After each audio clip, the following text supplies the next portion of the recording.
You recognize my screensaver background? That's your country. Last year when I was here in June, when I left the airport in Oslo, I looked out my window and this is what I saw. So I took a picture of it. Yeah, can you believe it looks so nice? It was beautiful. So anyway, I shot that one. So okay, here's my quick joke. And I told this at Fjellhog the other day, so you guys don't ruin it. This is a culturally insensitive joke, and I'm going to say it anyway. So be prepared to be offended. You're all forewarned. If this is going to bother you, cover your ears. But I was joked about last night, and that's all fair. So how do you tell the difference between a Norwegian introvert and a Norwegian extrovert? When you're on the elevator, the Norwegian introvert looks at his own shoes, but the Norwegian extrovert looks at your shoes.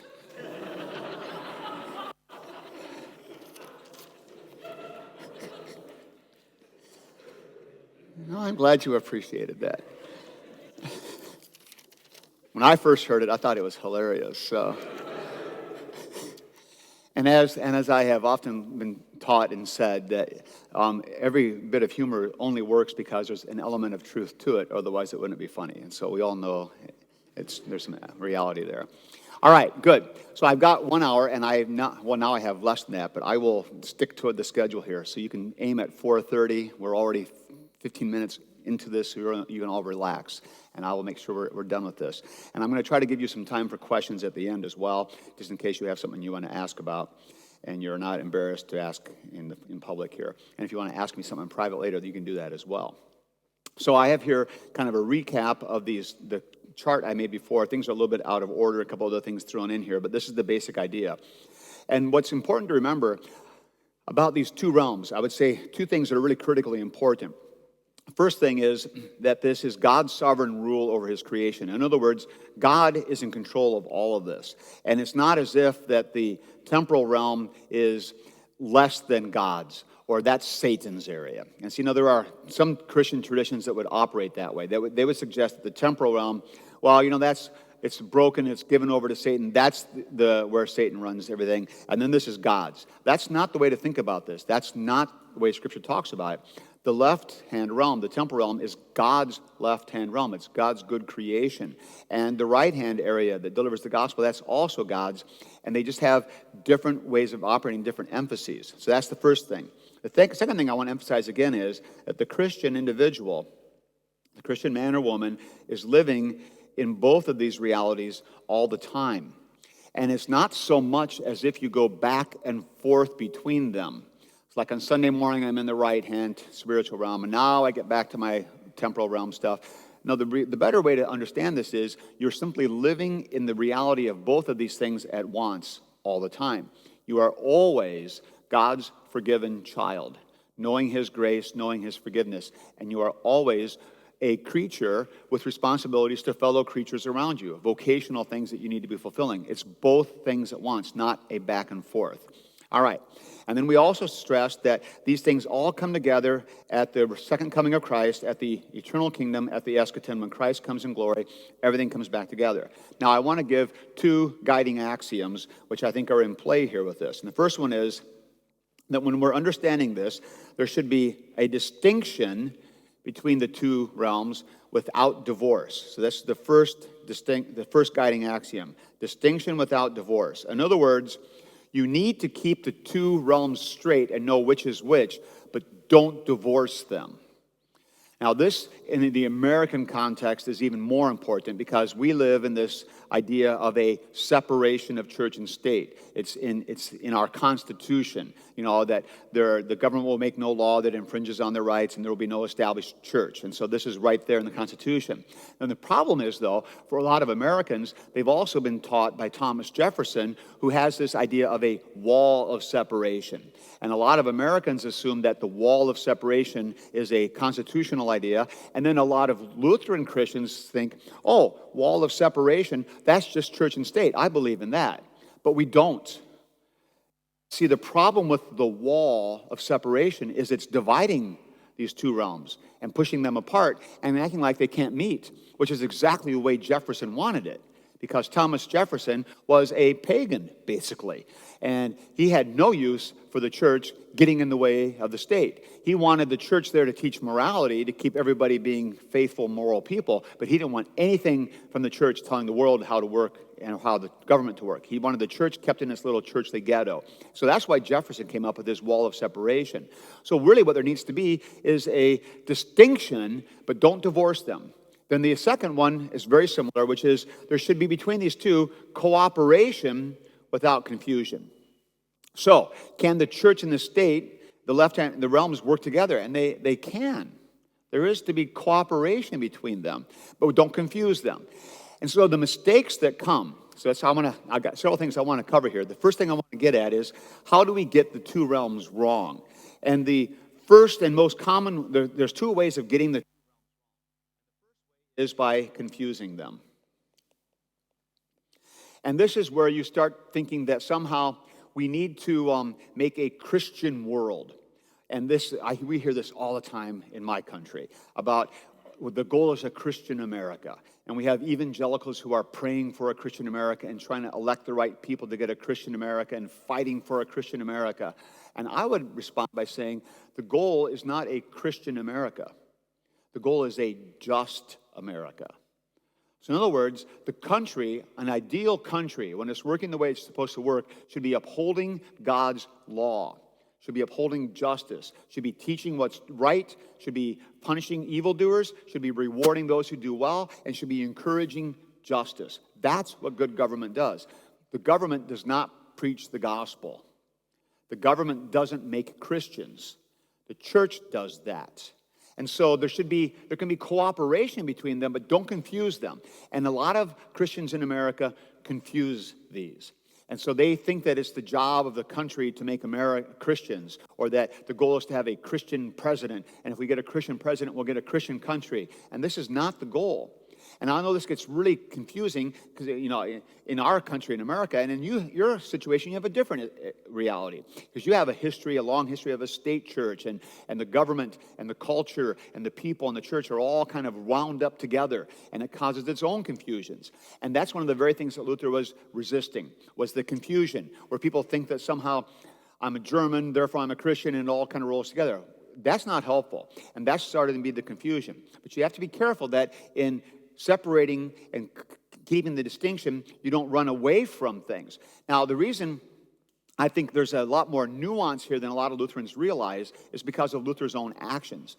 Luther was willing to take government assistance. That was never a problem. The problem is always when the government tries to tell the church how to do things. Now there's a problem. So in other words, the church has to be obedient to God. And when the government starts telling you what to do in the church, and the government's overreaching and not just doing justice things, and the church says, no, we're not doing it that way. We're independent of that. The other danger comes, and this is a danger that is probably more reality in your own context, and I would suggest you're probably still dealing with some of this, is when the church, because of its close association with the states, the government actually becomes dependent upon the government for its support. That's not good. And that's where you start getting something that some of the guys I read, like Stanley Hauerwas, have come up with this term, Constantinian Ism, and to describe that they have this kind of unholy alliance between the church and the state, where the state is kind of doing the church's bidding and the church is doing the state's bidding, and the church is very dependent upon the state and likes getting that income, so much to the point that the church really doesn't want to offend the state, or the church really can't survive without it. That's a big problem, because the church has to be able to stand on its own without depending upon the state. And when the church does become dependent upon the state, you got to wonder if the church is really being faithful. And that's probably relevant for you guys to sort out. Have fun with that. All right. So we don't want to confuse these things, but we also don't want to divide them. And that's probably the bigger temptation in the American context, is this kind of bifurcation. That's also a problem, because, see, that leads to the problem of something that we sometimes would call, so confusing them leads to Constantinianism, which is a bad thing. Constantinian. It's a lot of letters in here, and you can't read them anyway, but there it is. Constantinianism. See, I can write neatly. It just takes a long time. There. Now you can read it. Isn't that better? You're welcome. All right. All right, so Constantinianism, that's one problem. The other problem is when we actually try to push them apart, and that leads to something known as Quietism. And Quietism is what we use to describe when the church just kind of stands back and lets the state do its thing. See, we can't be disobedient. We've just got to obey, and the state is put there by God, so just kind of let it do its thing and just let it be. That's Quietism. And the best example of that, as you're all quickly realizing, is, of course, Germany in the 30s and in the run-up to the Third Reich and the tragedy of World War II and the Holocaust and all that mess that came with the Third Reich. The greatest tragedy from the standpoint of the church was the response of the Deutschchristen, which just let it run. That's the tragedy, because you had the vast majority of Christians living in Germany who were saying, hey, we've just got to be obedient to the state. And besides, we're tired of being getting kicked around by everybody else in Europe. We're going to do our own thing. And they just kind of watched and nudged and winked and let it go and even supported it. And they shouldn't have been. There were some who were saying, oh, this is not good. And that became known as what we call the confessing church. And there were a lot of faithful men there, Niemöller and Sasa and Bonhoeffer, and there were others. And they were rather courageous in saying, nope, this isn't right. But the tragedy was a lot of the churches kind of went along with it. That's Quietism. In the U.S., we have this problem still, where you have people in the church who are sometimes afraid that we might run afoul of the government. And in the U.S., we have this one perk that some of you maybe are aware of, maybe not, that the churches in the United States are given tax-exempt status. We don't have to pay any taxes because we are a church and we're considered to be special class. And so we don't have to pay property tax or even sales tax when the church buys stuff. We're exempt from that. And a lot of churches have become dependent upon that. And they're afraid that if they started to push back against things or criticize the government, they might lose their tax-exempt status. And so that becomes a fear. That, in my opinion, is a form of Quietism. So the church needs to be able to be faithful as the church. And so here's what I'm suggesting, that if we're going to have a right understanding of these two realms and how they work together in distinction without divorce and in cooperation without confusion, there's going to be a lot of give and take between these two, and there's room for this. So if the government is doing something wrong, like, for example, maybe the government decides to go to war, and it's an unjust war, and it's just a war of acquisition, should the church just say, well, this is the government's job, it's not our business? Or should the church say, no, this is wrong? And I would argue that the church should say, no, this is wrong. And perhaps maybe the government passes a law and says that abortion on demand is fine, we can do it whenever we want, no big deal. And the church says, wait a minute, this is a violation of God's teaching in the fifth commandment. This is a violation of don't kill. We can't support that. This is a wrong law. The law needs to be changed. Should the church do that, or should the church just stay silent? I would contend the church needs to speak. So the point is this: the church has a responsibility to the world to speak to the world about doing justice. And that's what we say to the world. So there are times when the church does need to speak to the government or to the world around and say, what's going on is not just. And then you see, it's not a matter of it violates my opinion, or it hurts my conscience, or I'm offended by this. This is not the point. It's not the point of I'm a Christian and I've got this kind of sensitive conscience. No, this is a violation of basic morality. It's wrong. Just go staticky. Oh, I got too close. I was feedbacking. My mistake. The Technic guy fixed me. So the problem is we become afraid to say those things sometimes, but we need to. And it's the church's obligation to do this. Surprisingly, and I don't have time to show you the proof, Luther made exactly this argument. And he argued that a faithful pastor, a faithful church, will actually challenge the prince when the prince is doing what's not just. And so what does that look like today? That looks like the church telling the world, stop what you're doing, it's not right.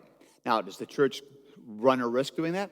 Yeah, but it's part of what we do, part of our responsibility, part of our task to the church. Now, we also, to the world, we also have to remember, though, when we do that, we're not preaching the gospel to them.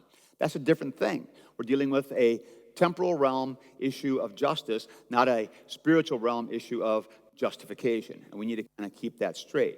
So that's one of the ways we can kind of get this wrong. So the one way is by confusing them and running them together. The other way is putting up this wall, and then we get to Quietism, where we just got to kind of put up with the government. Now, somebody had asked me during the break, and I got asked another time during the break, and other people are thinking and haven't asked it. So what about Bonhoeffer? You brought him up. He's the confessing church guy, Finkenwalde, and all that kind of faithful stuff. And he's supposed to be obedient, and he's not supposed to rebel, but he did. And what's with that? And how you call him a good Lutheran? And he's a great test case for all this, because I think he illustrates precisely how this whole paradigm works. And the value, and I was kind of getting at this before at the very end of the session in the question time when I went over by 5 minutes by my own tragic mistake. And I am forever broken by that. I'm repentant. I'm sorry. Schedules are important to me. Because I know how important they are to you, and I care. So I'm sorry for that. But I had made the point during the time of running over that a good paradigm works because we keep it in mind, and then we figure out how to apply it. And that doesn't mean you're just kind of blindly doing whatever the simple thing is. It means you think, and you think things through in terms of the paradigm, and you come up with conclusions which are consistent. And I would contend that's what Bonhoeffer does. So I don't think Bonhoeffer is violating anything I'm teaching here. I think he illustrates it. Because what is Bonhoeffer doing? He is living in Germany at a very difficult time, a tragic time. And he's watching the rise of the Third Reich, and he's watching the increasing power and the increasing grab. And he immediately recognizes that Hitler is putting himself in a position of idolatry, and this is not good. And he starts warning people about it. But as the things progress, and he begins to realize that the biggest problem is the whole persecution of the Jews, that's what he gets upset about. Now, people often have the idea that, well, he was involved in the plot to assassinate Hitler. And frankly, if you actually do the research on this, his involvement was tangential at best. He was kind of sucked into it because his brother was much more up to his eyeballs in it. But Dietrich himself was only kind of tangentially involved. What Dietrich was imprisoned for was not because he was trying to assassinate Hitler. If they had known that, he would have been killed right off the bat. He was imprisoned because they realized he was kind of playing double agent and was sneaking Jews out of the country, but couldn't prove it, but they were suspicious. And that's why he was imprisoned.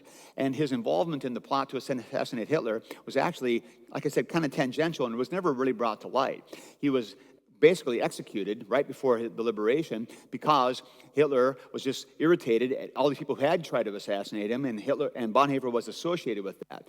Now, what's interesting about Bonhoeffer was he never, ever said, every Christian should be doing what I'm doing.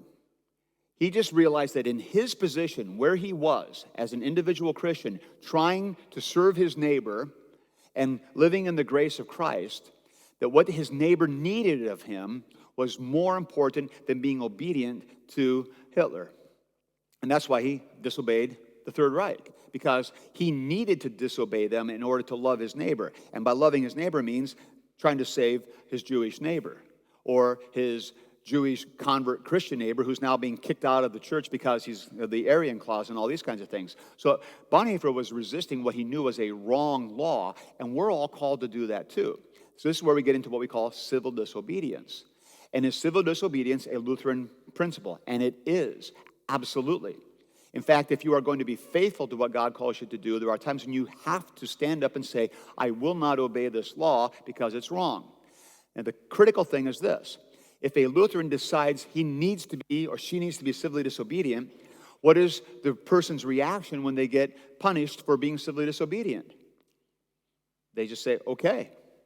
That's what happens. In other words, you don't say, this is unfair, it's unjust. Well, no, I violated the rules, and I know what's going to happen. I'm going to get imprisoned, or worse, so be it. I have to violate the rules. That's what civil disobedience means. You're being civilly disobedient. That's different. That's different than going to war against your country or being part of a rebellion. That's ruled out. So was Bonhoeffer being part of a rebellion? He didn't see it that way. He saw his actions as stopping a dictator who was harming neighbors and stopping that, and so he considered that the right action. He didn't tell us everybody else to do the same. He figured that was his right action, and then he also willingly submitted to whatever the consequences were, knowing this is what happens. So I think he actually exemplifies this very well. Now, if you're paying attention to this whole train of thought, you're thinking, so no, wait a minute. So you're saying rebellion is always ruled out. And I'm saying it is, and Luther said so. So that means the American Revolution was sinful. And I would say, yes, right. And I believe that, which maybe you're shocked at that. And I say this in American context, everybody goes, they gasp. Because, when you're an American, wave the flag in 1776, yay for the revolution. This is our glory moment. I'm convinced that was a wrong revolution. It was wrong. It was rebellious, and it was sinful action. So if I had been living in 1776, I would have been supporting England. Long live the king. And so I'd be a really bad American. That's okay. I'm kind of used to that. So I believe that's exactly being consistent with what Luther's teaching here and how this begins to apply. So that's ways of getting this wrong. So the church's role then, I think, is really quite dynamic. The church should be willing to tell the government when it's wrong. This is what Bonhoeffer was doing as a spokesman for the church. Don't do this. This is not right. And then you resist it as you need to, and you sort these things out. All right, so that's kind of the wider thing about the church as in its relationship to the state that way. I also want to think more, let's apply this a little bit more now to the individual Christian and where this plays out. I got so many great quotes here. I'll let that one ride. We'll skip that one. All right, so let's get this next thing I want to get at here, and that's going to be, let's see where I find that. The 4 mandates. Okay, good. So this is also from the pen of Bonhoeffer, and now he's thinking more about the individual Christians. So we're thinking about kind of the church's role. And one of the best essays that Bonhoeffer wrote, I think, is this little one called Christ, Reality, and Good. Oh, it's not that little. It's 25 pages or so. And it's often included in his book, Ethics. And in the American translation of Ethics, the older one, it's one of the middle chapters. But book Ethics from Bonhoeffer was actually written while he was imprisoned, and it kind of came out chapter at a time, and he never had a chance to edit it or put it together. And so after his death, people put it together and published it. So nobody's really sure exactly how he wanted it to go together, or even what should be in and what shouldn't be in. So it's a little bit kind of nebulous. But this chapter is one of his more central arguments he makes in here, and it's a fantastic chapter on Lutheran ethics. But he ends it with a fascinating exploration of what he calls the 4 mandates. And we'll recognize these very quickly as being quite closely tied to what Luther would call the 3 estates. And this is probably quite familiar to many of you because the 3 estates is sort of a standard part of Lutheran teaching, and it was a big part of Luther did. And so the 3 estates for Luther were, of course, the home, and then the state or the government, and then the church. And Luther was convinced that all of human life lived in this world, related to the creation around us, all of human life was lived in relationship to these 3 estates. And so at home was where I had my family and where I worked, because the home was always the place of work. Most people were living in an agrarian life on the farm, and so you would work on the farm, or you would work in the family shop or in the family business, and so family life and work life were all tied together. Then you had responsibilities to the state, whether that was serving in the military or more likely just paying your taxes, and in our context we might say voting, okay? So you would do all those things. And then you had responsibilities also in the church. And this is not thinking so much here about church as the place that delivers the gospel, but as in your responsibilities in the church, like go to church, be there, and give an offering. Even though in Luther's day that was pretty minimal because you paid your taxes and the taxes supported that. Give an offering. And you also then are encouraging other Christians. And so you have responsibilities at church as a part of the church. So the 3 estates captured all of life. Bonhoeffer basically just takes the home and splits it into family and work. So his 4 mandates are home and labor, or work, and then the state, and then the church. And he explores these very nicely and has a nice kind of unpacking of this. And if I had time, we could read through the whole thing and you would all get bored and fall asleep on me again, so we won't do that. So I'm a slow learner, but I figured that out. So what Bonhoeffer does in this fantastic exploration of the four mandates is he says that essentially the Christian life is lived out in each of these areas, and that in each of these areas we are doing what God gives us to do. So just think about this for a minute, kind of think about your own life. So you start at home, and at home, do I have responsibilities? Sure, I'm a child, or maybe I'm a parent, or maybe I'm a sibling. And so in any one of those relationships, do I have responsibilities that I need to fulfill? Obviously. And the argument's very simple, that when I am being a good child, a good parent, a good sibling, I am doing what God has given me to do, I'm serving my neighbor, and I'm honoring God and worshiping God in that work, in that estate, or in that mandate. And it's interesting that he calls them mandates, because the mandate makes it very clear that these are required.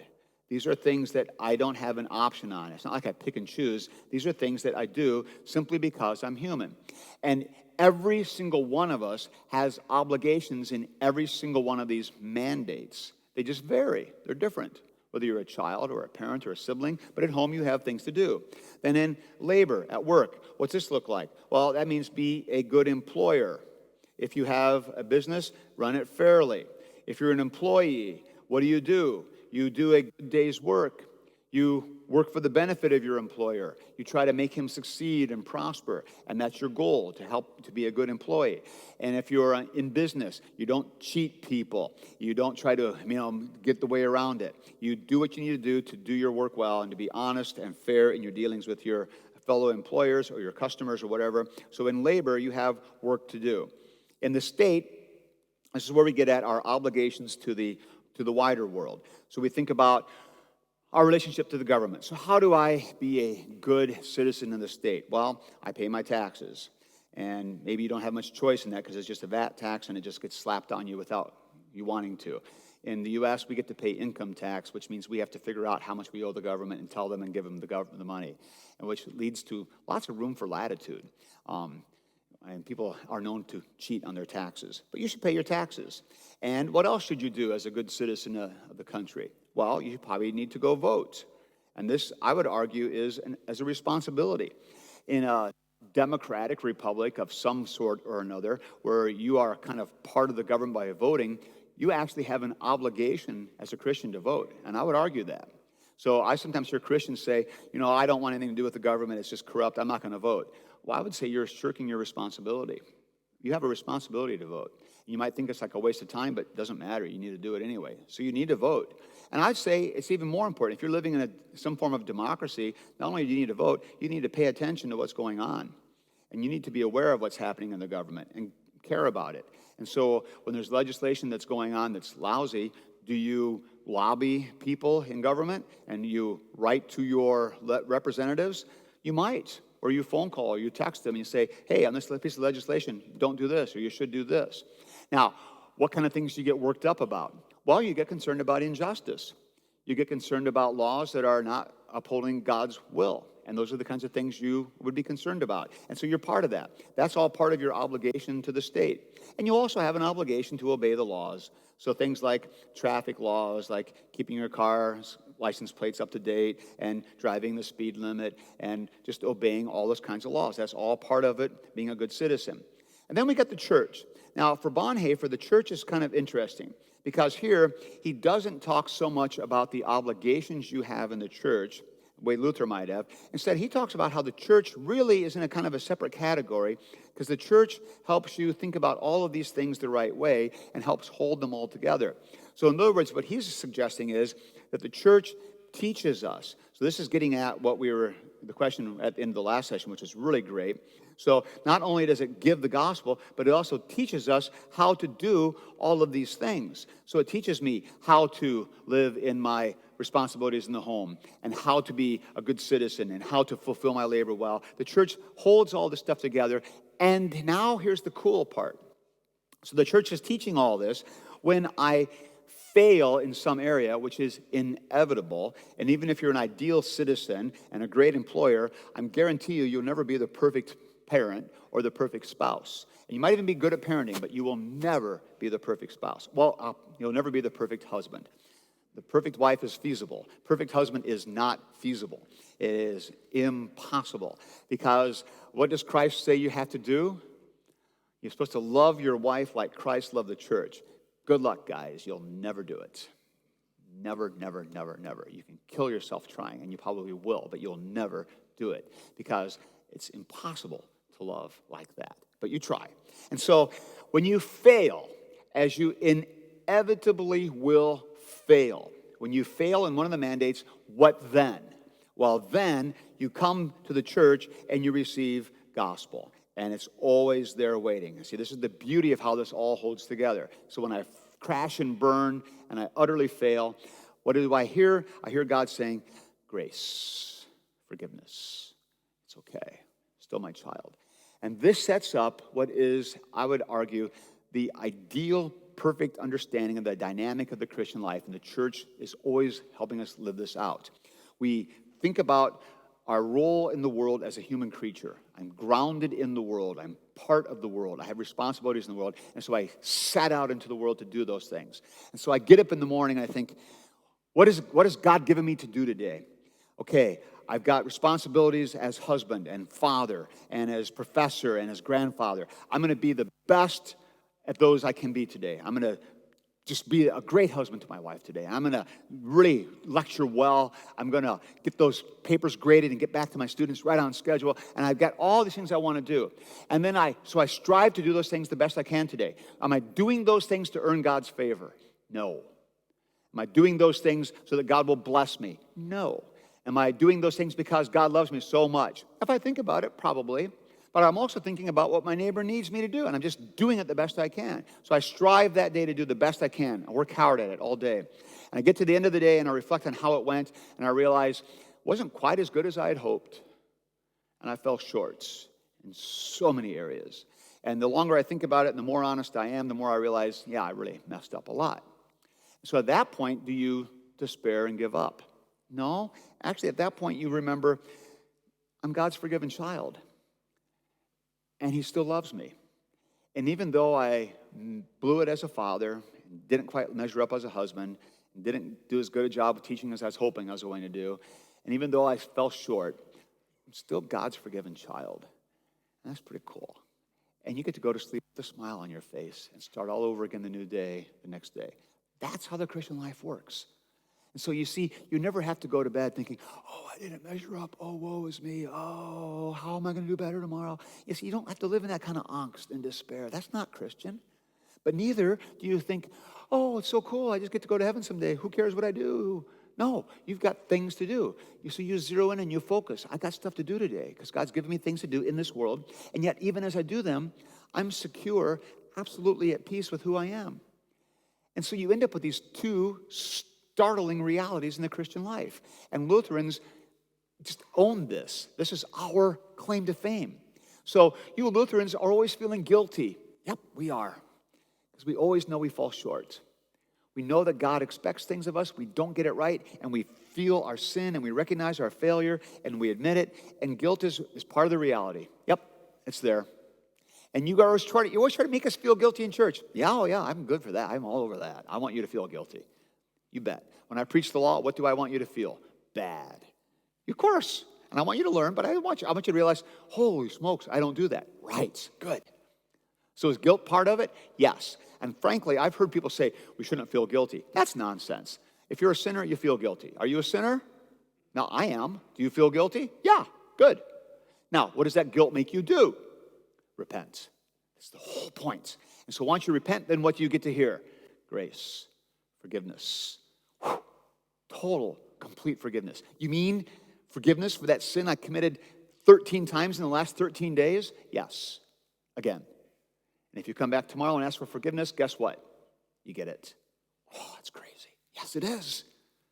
Crazy grace. Crazy, crazy grace. And so then you get to say, wow, it's so awesome. I just live in grace. I'm as free and as happy as a lark. I feel no burden. It's just awesome being a Christian. You say, you Lutherans, you're so licentious. You never care about anything. You act like you're just off, just live careless and free. Yep, that's right. And it's both. It's real guilt and it's real complete freedom. That's the Christian life, and that's what the church delivers. So we get serious about teaching people. This is what God expects. This is what he wants you to do. And we preach the law with fierce clarity. And the law is grounded in home and church and state and labor. Our responsibilities in all those areas. And we tell people that. And then we also tell them, and you are God's forgiven child, and your forgiveness in Christ is not dependent on your performance and never will be. And how awesome is it to be freed from that burden, that responsibility, and yet be right smack in the middle of it? You say, how can it be both? Of course it can be both, because I simply live in these two realities all the time, and I know it. And it's just the core of the Christian life. And that's what's going on here when we start to get clarity in why I live like it matters, because God has told me it matters. And why I live like I'm completely free and off the hook, because I am. It's always both at once. It's kind of a powerful, really cool reality. All right, I've got just a couple more minutes, and then I'm going to have some Q&A time. So I want to make just two more quick points. Two more quick points. So I'll just do it with 1 point, but I'll use one thing and make 2 points. We'll do it that way. I just need to get one more thing up here, because this one I do want to read this time. And let me get it for you here. I'll find it. I know I've got it.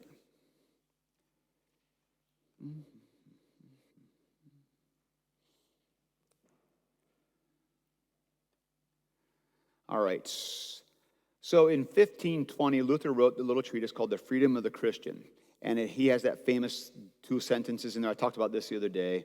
The Christian is a perfectly free Lord of all, subject to none. And a Christian is a perfectly dutiful servant of all, subject to all. Now, what's going on here? Well, where are you a perfectly free Lord of all? That's true in my relationship to God, in the spiritual reality. And I'm a perfectly dutiful servant of all. Where is that true? That's true in the world and in the material, temporal realm. So I have things to do and things I need to carry out. So when it comes to this, I'm always falling short and I feel guilt. When it comes to this, I get gospel and I get forgiveness. So both things going at once. Now, the cool thing about this essay is at the very end when Luther wraps all this up. And he's got this marvelous little paragraph which is kind of capturing the essence of Christianity right here. We conclude, therefore, that a Christian lives not in himself, but in Christ and in his neighbor. Otherwise, he's not a Christian. He lives in Christ through faith, in his neighbor through love. By faith, he's caught up beyond himself into God. That's where the gospel's going on. By love, he descends beneath himself into his neighbor. And that's where the law is going on, doing what I need to do. That's where the slave part comes in. This is where the free part comes in. Yet he always remains in God and in his love, as Christ says in John 1. Truly, truly, I say to you, you will see heaven opened and the angels of God ascending and descending upon the Son of Man. You say, what's that verse got to do with it? I'm not sure, but he thought it was cool. And so heaven being opened and the angels of God, you're seeing heaven itself, and you're living in that reality. But this is so powerful because, see, the Christian lives not in himself, but he lives always outside of himself. He's living above himself, receiving what God gives, and he's living below himself, serving his neighbor, but never about himself. So what that means, and this is my second big point, is you don't care about you. And the way to put this in a really fantastically shocking, offensive way is to say, you don't have any rights. Americans hate that language. Just hate it. Because Americans love rights. We're all about rights, and we just keep on adding more all the time, more and more and more and more. I have a right to a McDonald's coffee not to burn me. I have a right to marry whoever I want. I have a right to free health care. I have a right. And they just keep on getting more and more and more. And I'm here to say, no, you don't. You don't have any rights. You don't even have a right to your stinking life. Because you're a creature, and you're dependent. And anything you have is purely gift from God. You can't claim any of it. It's gift. And that's exactly what Luther's saying here. You don't go running around demanding your stupid rights. You don't go running around insisting on what is outside of yourself. You live outside of yourself. It's not about me. It's about what God has given to me. It's about what I give to others. That's the core of the Christian life. And that's what drives us as we live our lives going forward. And that's kind of what I think really captures very nicely this whole idea of what Luther's getting at here, of living outside of myself, receiving what God gives, and for the sake of the neighbor. And that really captures, I think, quite nicely the essence of the two realms. And that's where I want to stop. And now you have 9 minutes for Q&A.